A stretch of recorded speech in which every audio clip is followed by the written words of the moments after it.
نبی کریم صلی اللہ علیہ وسلم نے فرمایا،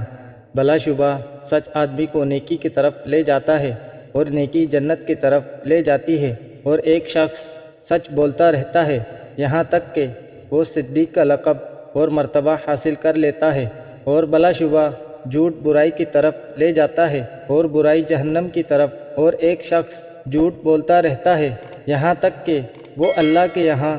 بہت جھوٹا لکھ دیا جاتا ہے۔ رسول اللہ صلی اللہ علیہ وسلم نے فرمایا کہ اللہ تعالیٰ اس کی طرف قیامت کے دن نظر رحمت نہیں کرے گا جو اپنا کپڑا تکبر و غرور کے سبب سے زمین پر گھسیٹ کر چلتا ہے۔ نبی کریم صلی اللہ علیہ وسلم نے فرمایا، اللہ تعالیٰ نے کوئی ایسی بیماری نہیں اتاری جس کی دوا بھی نازل نہ کی ہو۔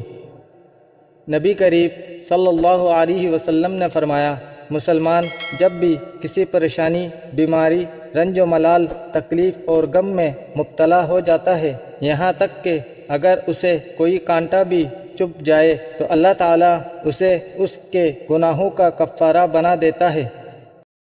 آپ حدیث سننا پسند کرتے ہیں تو ہمارے چینل کو ضرور سبسکرائب کریں اور گھنٹی کے بٹن کو آل پر سیٹ کر دیں تاکہ ہمارے تمام نئے آنے والی احادیث آپ تک بر وقت پہنچتی رہے۔ شکریہ۔